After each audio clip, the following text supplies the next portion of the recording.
Salut à tous, bienvenue à la 6e partie concernant le cours des limites et continuité. Alors dans cette partie, on va parler du théorème des valeurs intermédiaires. Et on va faire un exercice d'application après.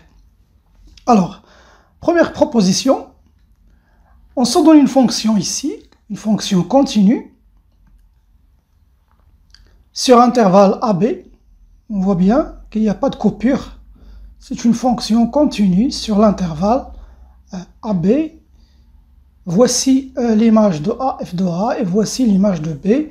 Bien sûr, l'image de l'intervalle AB, on l'a déjà vu dans la vidéo précédente. Là, vous avez la valeur minimale, c'est petit m, le minimum des f de x, pour tout x appartenant à B, et là, c'est le maximum. Mais ce qui nous intéresse ici, c'est les images de A et de B. Regardez si je prends un élément K ici, qui est compris entre FA et F de B. Regardez si, est-ce que je vais trouver un antécédent de K dans l'intervalle AB? Eh bien oui, regardez. Voici, premier. Je vais l'appeler x1. Donc l'image de x1, c'est K. Je peux trouver aussi une autre image, la voici. Et je veux dire un autre antécédent, c'est x2. Il y a aussi un troisième, x3. Donc, si vous choisissez n'importe quel cas, je vais dire ici, quel que soit. Alors d'abord, la condition ici, c'est que f est continu sur AB. Alors, quel que soit K, dans l'intervalle f de A, f de B, ça veut dire qui est compris entre FA et FB, eh bien, ce théorème nous dit, alors, il existe un élément X, il va toujours exister un élément X appartenant à l'intervalle AB, tel que f de x égale à k. Ça, c'est le théorème des valeurs intermédiaires. Si vous prenez n'importe quel cas ici entre FA et f de B, alors vous allez trouver toujours des éléments ici dans AB. Il y a toujours au moins un élément. Il existe ici, ça veut dire qu'il existe au moins un élément. Ça veut dire qu'il pourrait y avoir 1, 2, 3, et ainsi de suite. Tel que f de x égale à ce cas. Autrement dit, cette équation, ou bien vous pouvez dire que l'équation, ça c'est une autre façon de dire les choses, f de x égale à k, admet au moins une solution,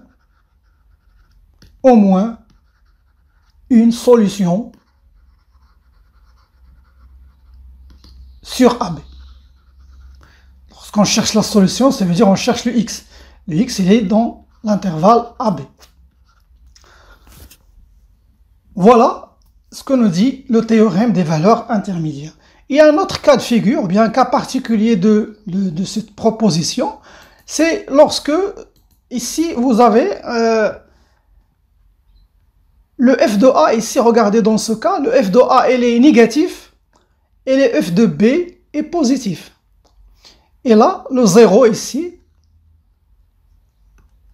ça c'est notre cas. Le cas de tout à l'heure qu'on a choisi, le cas ici, maintenant c'est 0.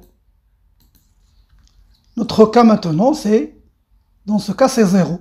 Donc, comme f est continu sur AB, et dans ce cas-là, il y a une autre condition qui s'ajoute ici. Je vais ajouter la deuxième condition maintenant. Dans ce cas-là, on a f de A et f de B ont de signes opposés. Des fois, on peut avoir ici f de B négatif. mais f de A positif. Hein. Alors pour exprimer ça, on va dire que f de A fois f de B va être négatif, parce que l'un d'eux, leur signe est opposé.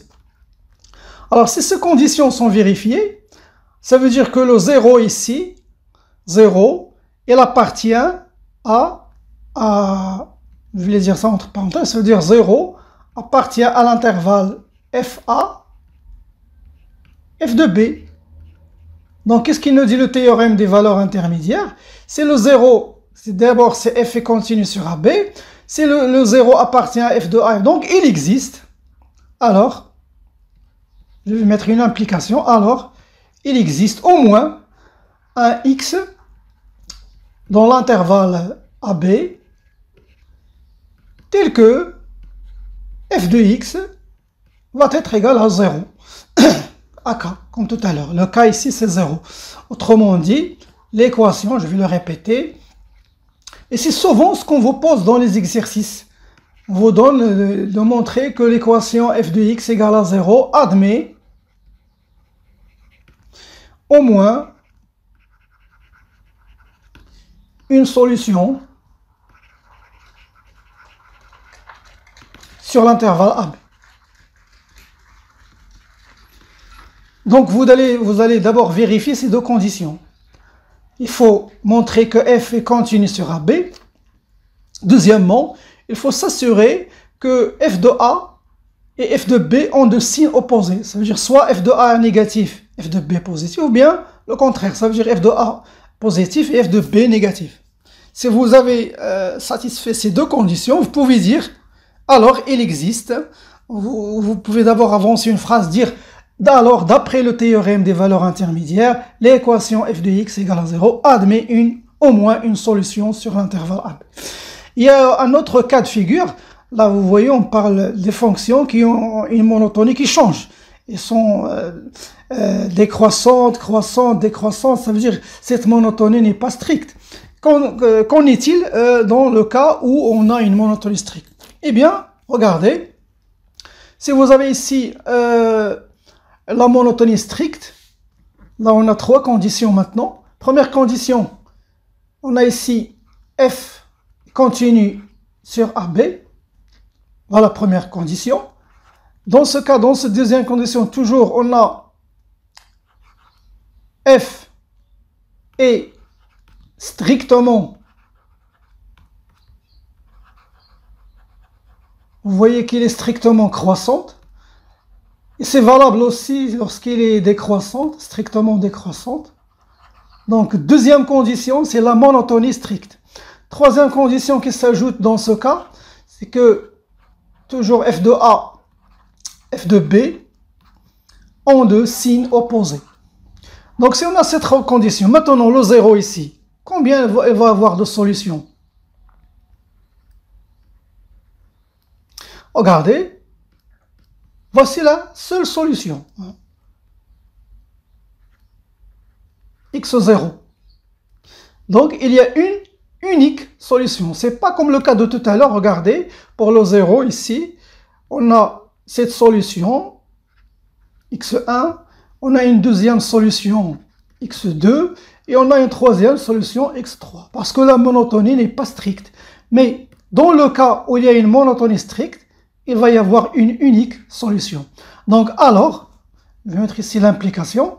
Cela implique, alors, il existe, regardez, je vais ajouter ce symbole, vous le connaissez, vous l'avez déjà vu. Ça veut dire qu'il existe une unique solution, un unique x, sur l'intervalle AB,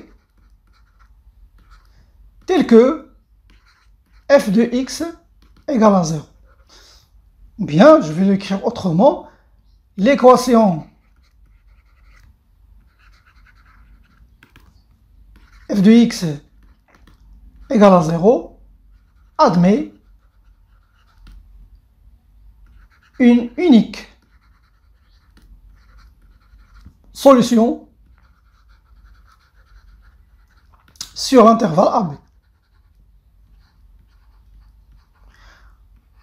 Voilà. Lorsqu'on a une monotonie stricte. Je l'ai dit, soit que ce soit strictement croissante ou bien décroissante, c'est la même chose. Il va toujours y exister une unique solution. Donc lorsqu'on vous pose la question, montrer que l'équation admet une unique solution, eh bien vous allez d'abord vérifier ces trois conditions. La continuité d'abord sur cet intervalle, sur l'intervalle demandé, et aussi la monotonie stricte, et après que le signe des bornes, hein, des images, sont opposés. Bien, regardons un exercice d'application. Voici l'exercice 1. Montrer que l'équation E1 admet au moins une solution sur l'intervalle 0 pi sur 2. Voici l'équation E1, 1 plus sinus x égale à 4x. Exercice 2, montrer que l'équation E2 admet une unique solution sur l'intervalle moins 2, 0. Voici l'équation E2. X à la puissance 3 moins 6x au carré plus 6 égale à 0. Alors, mes chers amis, comme d'habitude, mettez la vidéo en pause. Faites un effort avant de voir la solution. Bien, commençons par première équation. Alors, E1.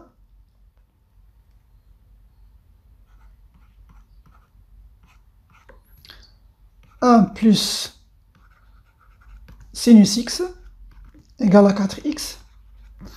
L'intervalle, c'est 0 pi sur 2. Donc, on nous demande que cette équation admet au moins. Donc, lorsqu'on dit au moins, donc, il suffit juste d'une seule condition. Une seule condition, deux conditions, plutôt. La continuité d'abord, et les signes des images, hein, des bornes. Donc d'abord pour cela, on va considérer une fonction. Soit, alors on va dire soit, f de x. Alors quelle est la fonction que je vais considérer? Regardez dans le... Tout à l'heure, je vous dis pour avoir au moins une solution ici, f de x égale à 0. Donc pour avoir f de x ici égale à 0, eh bien on va choisir la fonction telle que f de x égale à 1 plus sinus x moins 4x. Eh bien, si cette fonction égale à 0, f de x égale à 0, c'est la même chose de dire que 1 plus sinus x égale à 4x. Voilà notre fonction. Alors, la continuité d'abord, on a alors f, d'abord il est continu, et continue sur l'intervalle 0 pi sur 2, car il est la somme de fonctions comme étant, somme de fonctions comme étant, somme de fonctions continues.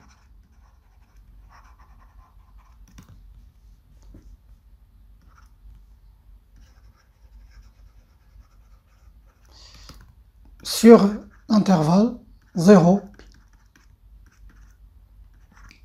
Vous avez ici la fonction, vous pouvez considérer 1 comme une fonction constante. Sinus, on a dit dans le cours que les sinus sont continus sur R. Là, vous avez une fonction polynomiale, 4x, ou bien vous pouvez considérer 1 moins 4x comme une fonction polynomiale, et la fonction sinus x. Ce sont des fonctions continues. Première condition est vérifiée, la continuité. Maintenant, deuxième condition, on va voir les images des bornes. Alors, d'abord, f de 0 égale, je vais remplacer ici, c'est 1 plus sinus de 0 moins 4 fois 0. Sinus de 0, c'est 0. Donc, ce qui va nous rester ici, c'est 1. Donc, il est positif. Maintenant, f de pi sur 2. C'est 1 plus sinus pi sur 2 moins 4 fois pi sur 2. Sinus pi sur 2, c'est 1. 1 plus 1, c'est 2. Alors c'est 2. Ici, on va simplifier 2, donc 2pi. 2 moins 2pi, c'est un nombre qui est négatif. parce que 2 est inférieur à 2π. Donc, les signes des images des bornes sont opposés. Donc, f de 0 fois f de π sur 2 est inférieur ou égal à 0. Donc, voici les deux conditions si on vérifiait la continuité et les signes opposés des images des bornes de l'intervalle. Donc, alors d'après,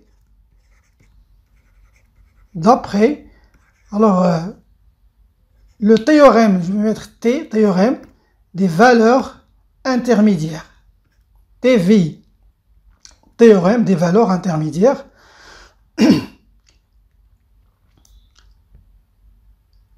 L'équation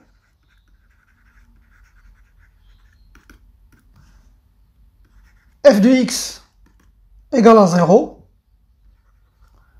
admet au moins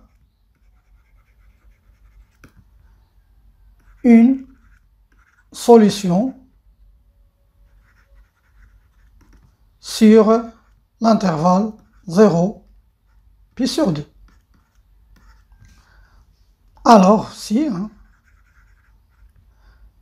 f de x égale à 0, ça veut dire que 1 plus sinus x moins 4x égale à 0, ça veut dire que E1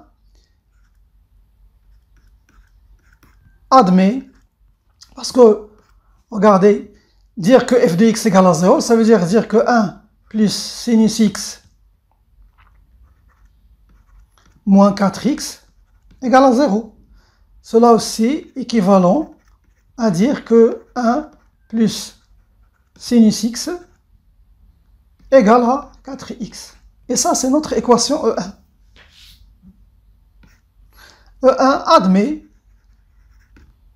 au moins une solution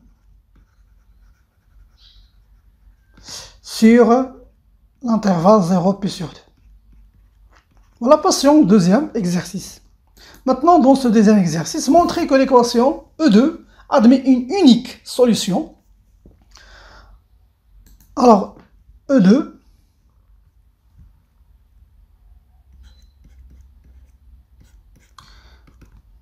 x à la puissance 3 moins 6x au carré plus 6 égale à 0. L'intervalle, c'est moins 2, 0. Alors, unique solution, ça veut dire qu'on doit vérifier 3 conditions. Alors, choisissons d'abord notre fonction. Je vais dire soit, je vais l'appeler g, soit g de x égale x à la puissance 3 moins 6x au carré plus 6. Je vais considérer cette fonction. Donc, pour avoir une unique solution, je dois vérifier 3 conditions. La continuité, la monotonie stricte et l'opposé, les images opposées des bornes de cet intervalle. Donc, première condition, d'abord, on a g est une fonction polynôme. Fonction polynôme, bien polynomial, continu. Donc il est continu sur R, donc forcément il va être continu sur l'intervalle moins 2, 0. Voici la continuité. Pour la monotonie, donc d'abord pour la monotonie, il faut d'abord calculer G', la dérivée. Alors la dérivée de G, c'est la dérivée de x à la puissance 3, c'est 3x au carré, moins 12x plus 0. Je vais factoriser par 3x, facteur de x, moins 4. Donc on va étudier le signe de ce polynôme de second degré. Alors vous connaissez ce genre donc 3x x moins 4 x moins 4. Donc il s'annule en 0 ou bien en 4. Lorsque le x égale à 0, bien le x égale à 4. Vous pouvez considérer aussi 3x au carré moins 12 pour voir que le a ici, c'est 3. Donc, les signes ici, c'est négatif. Et là, elle va être positif. Ici, signe opposé de a. Là, c'est le signe de a. Moins l'infini, plus l'infini. Regardons notre intervalle, moins 2, 0, elle est là. Moins 2 ici. Voici le 0 ici. Donc, dans cette partie-là, regardez, on a la dérivée est positive. Donc, on va voir les variations. La monotonie maintenant de f, de g plutôt. Alors là, elle va être croissante. Là, elle va être décroissante. Et là, elle va être croissante. Bien. Alors, vous voyez bien que sur l'intervalle moins 2, 0, notre fonction g est strictement croissante. Donc, je vais l'écrire. Alors, g est strictement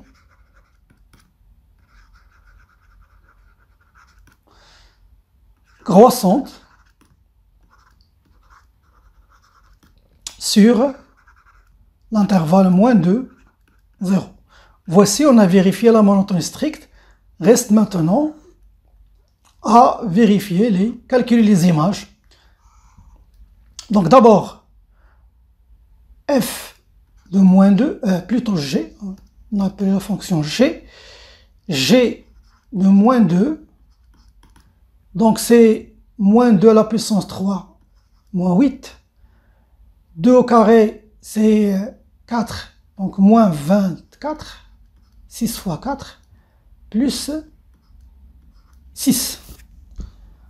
Donc c'est moins 32, c'est moins 26.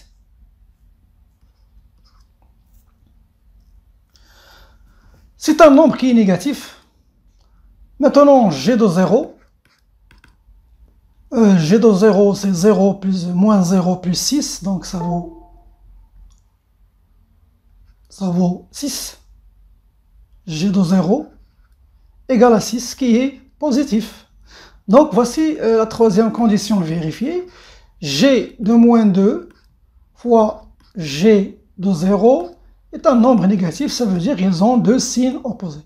Alors, d'après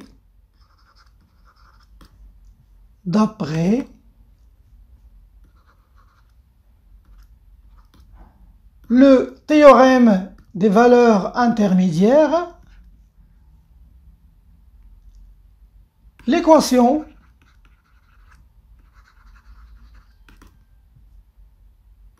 g de x égale à 0, qui est équivalent à l'équation E2, admet une unique